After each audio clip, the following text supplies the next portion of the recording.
और आज की चर्चा के लिए मौजूद है हमारे साथ तीन खास अतिथि। केसी जैन है नेता बीजेपी से, तारिक खान है प्रवक्ता समाजवादी पार्टी से, राजीव रंजन हमारे साथ मौजूद हैं राजनीतिक विश्लेषक के तौर पर। आप तीनों का बहुत बहुत स्वागत है। तारिक जी, चूंकि चुनाव को लेकर कहीं ना कहीं समाजवादी पार्टी अब कमर कसी हुई है, पर्यवेक्षकों की नियुक्ति नगर निगम चुनाव में भी कर दी गई है। जरा सबसे पहले आपसे ही मैं मुखातिब होना चाहूंगी कि तैयारियां कैसी कर पा रही है, क्योंकि जाहिर सी बात है चुनावों को लेकर तमाम पार्टियां पहले से ही कमर कसना शुरू कर देती हैं। समाजवादी पार्टी की तैयारी कैसी? तारिक जी।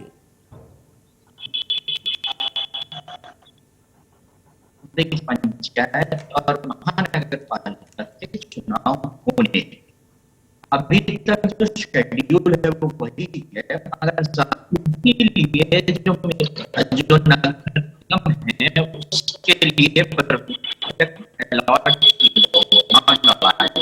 तारिक जी, आपकी आवाज हमारे तक साफ तौर पे पहुंच नहीं पा रही है।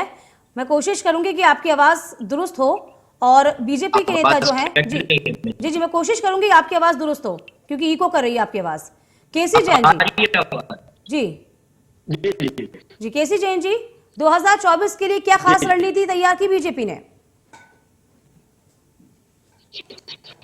देखिए, भारतीय जनता पार्टी चाहे लोकसभा और यहाँ तक कि आपने देखा कि जो 2 सीटों के उपचुनाव थे, जिम्मेदारी के साथ पूरी मेहनत के साथ चुनाव लड़ा। तो भारतीय जनता पार्टी नहीं, आपकी आवाज भी केसी जी ठीक तरीके से नहीं आ पा रही, इको कर रही है।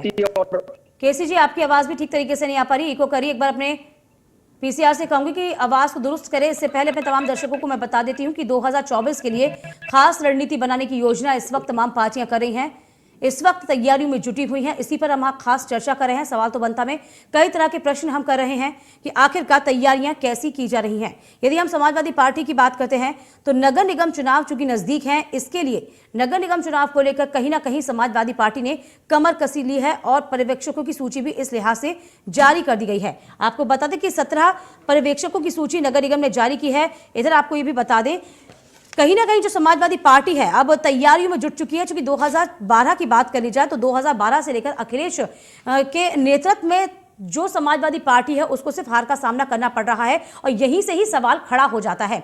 और इसी पर हम वापस चर्चा को आगे बढ़ा रहे हैं।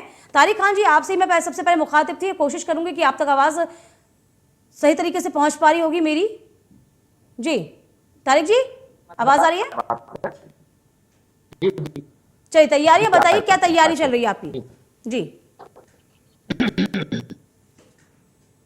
बहुत इम्पोर्टेंट है, क्यों ये भी बता। नगर पालिका हम अतिथि लगातार मेरे साथ बने हुए हैं। केसी जैन है नेता बीजेपी से, तारिक खान है प्रवक्ता सपा से, राजीव रंजन है राजनीतिक विश्लेषक। आप तीनों का एक बार फिर से बहुत बहुत स्वागत है। तारिक खान जी, सबसे पहले आपसे मुखातिब होती हूँ, आपके पास ही आती हूँ। किस तरह की तैयारियां हैं इस वक्त समाजवादी पार्टी के चुनावों को लेकर? मैम देखिए, अब मेरी आवाज आ रही है क्लियर? हाँ जी, आपकी भी आवाज आ रही है, मेरी भी आवाज तक पहुंचेगी। जी बोलिए। हाँ बिल्कुल। मैं ये कह रहा हूँ कि 2 चुनाव आने वाले, एक तो नगर निगम जो लोकल बॉडीज का है, हाँ। उसके लिए भी, क्योंकि हमने उसमें पिछली बार भी बहुत अच्छी सीटें जीती थी, जो नगर पंचायत और नगर पालिका की, उसी के लिए तैयारी अखिलेश साहब ने उसके लिए भी शुरू कर दी है। क्योंकि जो शेड्यूल्ड है नगर पालिका, नगर पंचायत, नगर निगम के चुनाव का, वो नवंबर में है, वो लोकसभा से पहले होना है। एक तरीके से उसको भी सेमीफाइनल ही माना, इसलिए हमने अभी से उसकी भी तैयारी शुरू कर दी है कि नगर पंचायत में किसको खड़ा करना है और वहां के संगठन का क्या है। क्योंकि समाजवादी पार्टी नगर पालिका के हिसाब से भी एक संगठन को तैयार करती आई है।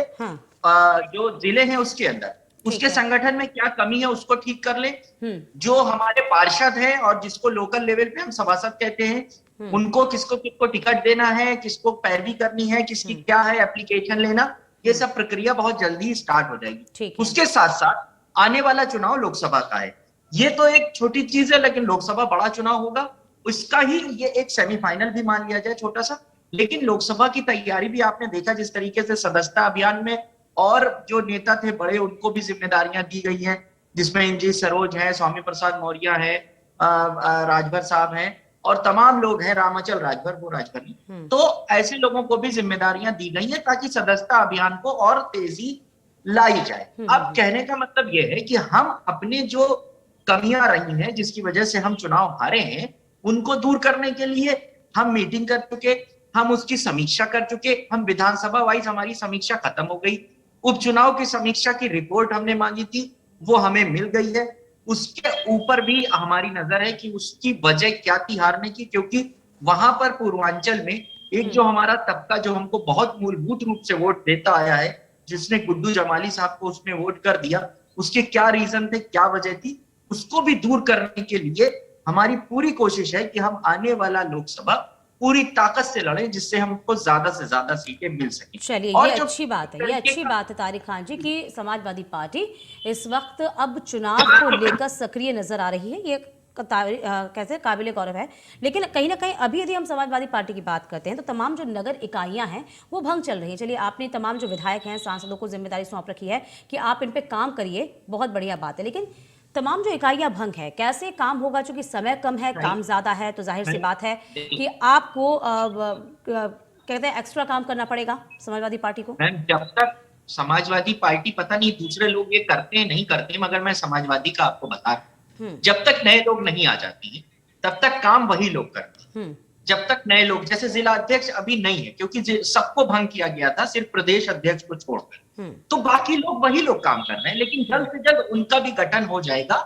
उससे पहले तब तक जो हमारा संगठन है, जो हमारी पार्टी से जुड़े हुए लोग हैं, ऐसा नहीं है जिले में समाजवादी पार्टी से के हर जिले में विधायक जरूर हैं, हर जिले में हमारे नगर पालिका अध्यक्ष जरूर है, जिला पंचायत सदस्य जरूर है, उन लोग और तमाम संभ्रांत लोग जो पार्टी के संगठन को चलाते हैं, उनसे विचार विमर्श कर कर दोनों चुनाव की तैयारियां, जिसमें नगर निगम भी है, नगर पालिका भी है, मैंने पहले भी कही थी ये बात कि हम जल्दी कोशिश कर रहे हैं कि हम जल्दी चुनाव में जाएं। और जिस तरीके का कहीं ना कहीं एक तरीके का आरोप लगा है समाजवादी पार्टी पे कि समाजवादी पार्टी चुप है या लेट है किसी चीज में, समाजवादी पार्टी किसी चीज में लेट नहीं है।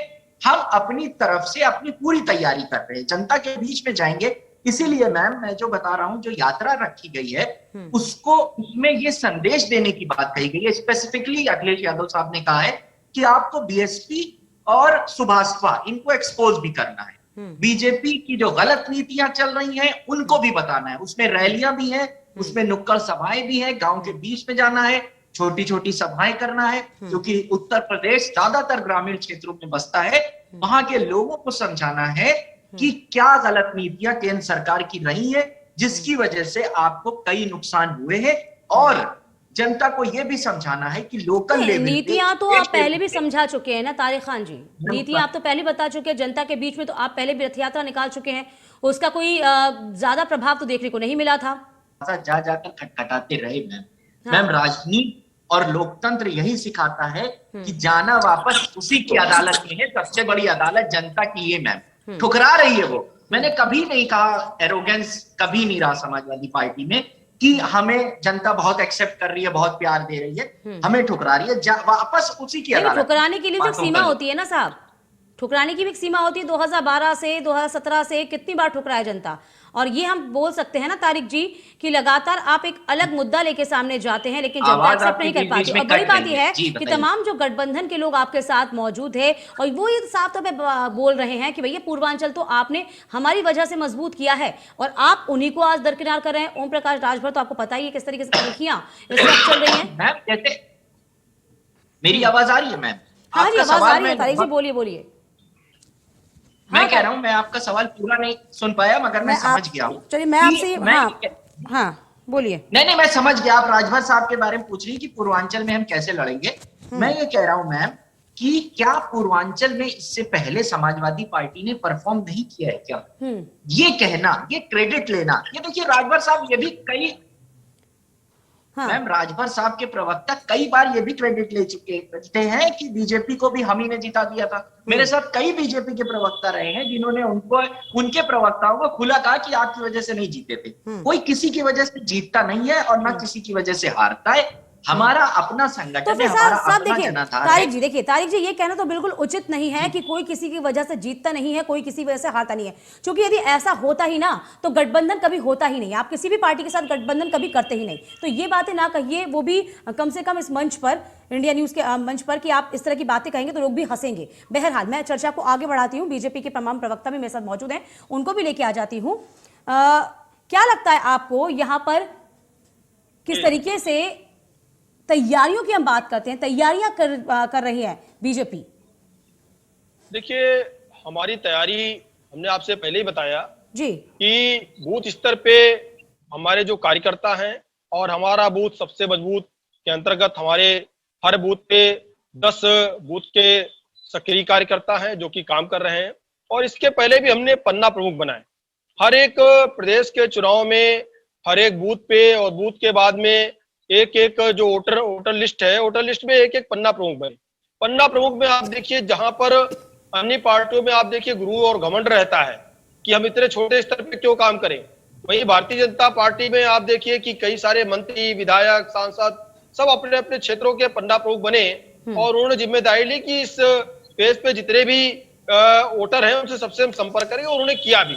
दूसरा, हमने एक अभियान चलाया था कि जो लाभार्थी हैं, लाभार्थी सम्मान योजना हमने चलाई, और उसमें घर घर जाकर के जो भी लाभार्थी थे उनके घर घर जाकर के उनसे मिला गया, उनका सम्मान किया गया, और जो लोग बच गए उनको पार्टी ने विश्वास में भी लिया कि आगे जो योजनाएं होंगी उसमें आपको लाभ मिलेगा।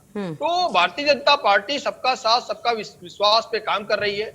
और इसके पहले जब विधानसभा चुनाव के पहले 2022 के पहले 8 सीटों का उपचुनाव था, तब भी समाजवादी पार्टी कह रही थी लिटमस टेस्ट है, और उनमें से 7 सीटों पे हार गए। अभी जब 2 लोकसभा सीटों पे उपचुनाव था, तब भी उन्होंने कहा कि आगे 2024 में चुनाव है लोकसभा का, तो ये जो उपचुनाव है आजमगढ़ का और रामपुर का, ये लिटमस टेस्ट साबित होगा। तो इस लिटमस टेस्ट में भी फेल हो गए। अब ये कह रहे हैं नगर निकाय, नगर निगम के जो चुनाव होंगे वो लिटमस टेस्ट साबित होंगे। तो कहां तक आप लिटमस टेस्ट कहां तक करेंगे और किस लिटमस टेस्ट को मानेंगे? नहीं, ये तो कह रहे हैं ना केसी जी, ये कह रहे हैं कि 9 अगस्त को हम देश बचाओ देश बनाओ समाजवादी पदयात्रा शुरू करने जा रहे हैं, और इसमें कहीं ना कहीं हम सरकार की जो नाकामियां हैं उनको गिनाएंगे। जी जी, देखिए, जब से समाजवादी पार्टी 2012 से लेकर के 2017 तक सरकार में रही, और सरकार में रहने के दौरान भी 2014 का इलेक्शन ये हार गए, और उसके बाद में आप देखिए फिर 2019 का लोकसभा चुनाव होता है, उसको भी हारते हैं। 2017 का चुनाव होता है विधानसभा का उत्तर प्रदेश में, वो भी हारते हैं। 2022 का चुनाव हारते हैं। और ये अभी इन्होंने एक बात जो कही, तो दरअसल क्या है कि कहीं ना कहीं गुरूर और घमंड जो समाजवादी पार्टी का है वो उनके प्रवक्ताओं और नेताओं में भी दिखाई देता है, क्योंकि जैसा पार्टी का मुखिया होगा वैसे कार्यकर्ता बिहेव करेंगे, जाहिर सी बात है, वैसे उनकी टिप्पणियां आएंगी। अब आप देखिए कि राजभर जी हो या प्रसपा के माननीय शिवपाल जी हो, या इसके पहले उन्होंने बहन जी के साथ गठबंधन किया मायावती जी के साथ में, या इसके पहले उन्होंने कांग्रेस, इतने हारने से फर्क नहीं पड़ता है। तो आप 100 सीटें दूसरी पार्टियों को क्यों देते चुनाव लड़ने के लिए? कांग्रेस के साथ इन्होंने 2017 में गठबंधन किया, 100 सीटें दी। बहन जी के साथ इन्होंने 50-50 किया लोकसभा चुनाव में, और जब बहन जी की 10 सीटें आ गई तब इन्होंने आरोप लगाया कि आपके लोगों ने हमको वोट नहीं दिया और आपको हम 0 से 10 पर ले गए। कुल मिलाकर के अभी जो राजभर जी का मामला आया, राजभर जी ने एक छोटी सी सलाह दी। नहीं, ये तो आप कम से कम मानेंगे। देखिए केसी जी, ये तो निकलेगी तो ठीक है केसी जी, पैदा होगा। ठीक है, उस पे उन्होंने क्या कहा कि आप बाहर जा सकते हैं, बाहर का रास्ता दिखा दिया। तो जो अपने लोगों को नहीं संभाल पा रहे हैं, केसी जी, मैं 2022 के चुनाव की बात, केसी जी रुकिए तो सही, मैं चुनाव की बात करती हूँ। कहीं ना कहीं ये तो आप मानेंगे ना, समाजवादी पार्टी का वोट बैंक तो बढ़ाना, वोट परसेंट तो बढ़ाना कि नहीं बढ़ा था? देखिए 2017 में 2012 में जब इनकी सरकार थी, हम ये नहीं कह रहे कोई पार्टी खत्म हो गई, लेकिन खत्म होने के कगार पे है, क्योंकि उसके बाद में वोट परसेंटेज बढ़ा, इनकी सीटें बढ़ी, गठबंधन करके चुनाव लड़े, सीटें बढ़ी। कैसे खत्म हो जाएगी पार्टी? आप मुझे जरा बताइए भाई। प्रदेश में दूसरे नंबर की पार्टी है, वो कैसे खत्म हो जाएगी? मुझे बताइए खत्म कैसे। होने के कगार पे इसलिए है हाँ, क्योंकि देखिए, पहली बात तो जिस गठबंधन के दम पे ये चुनाव लड़ करके जीत करके आए, गठबंधन तो आपका भी था ना। गठबंधन में इनका तितर बितर हो गया, टूट फूट हो गई। हाँ, दूसरी बात ये कि विधानसभा चुनाव के बाद में जब एमएलसी के चुनाव हुए तो एमएलसी के चुनाव पे शून्य पे आउट हो गई, जहां पर बैलेट पेपर से चुनाव हो रहा था।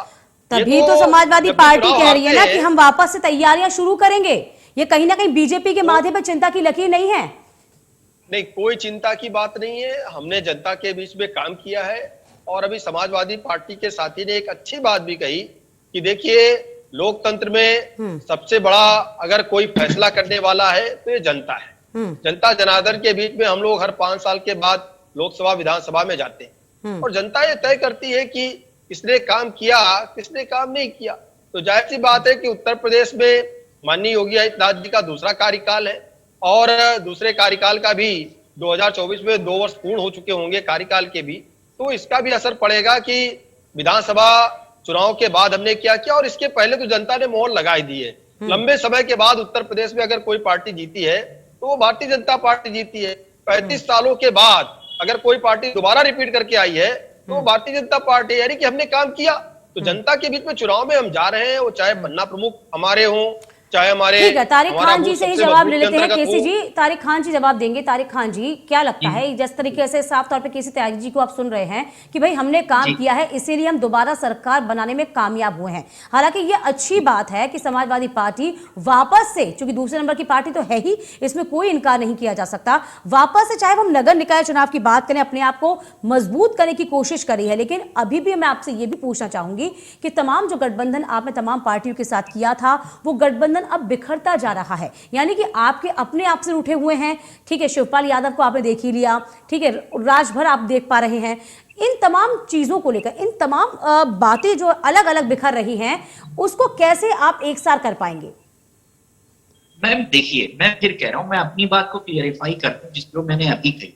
मैंने कहा था कि सुभाषपा ये कहती है कि हमने ही जिता दिया सिर्फ। मैम, किसी की वजह से कोई नहीं जीतता। मेरा ये मतलब था कि एक म्यूचुअल बॉन्डिंग, एक शादी होती तो शादी तो 2 लोगों में होगी ना, कंट्रीब्यूशन दोनों का होगा ना। इसीलिए जब राजभर साहब तलाक की बात करते हैं, इसका मतलब शादी हुई थी पहले। जब तलाक की बात हुई तो शादी भी हुई थी, शादी 2 लोगों में हुई, कंट्रीब्यूशन दोनों का है।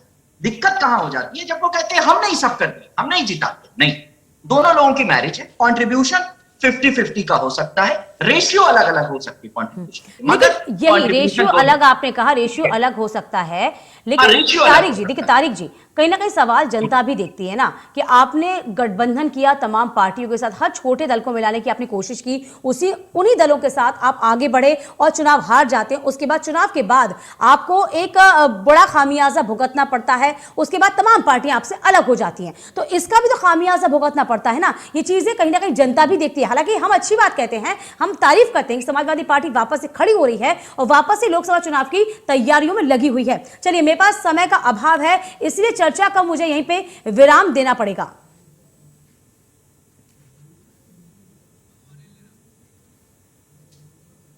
तो आप तीनों का बहुत शुक्रिया हमारे साथ इस चर्चा में शामिल होने के लिए। वक्त एक छोटे से ब्रेक का।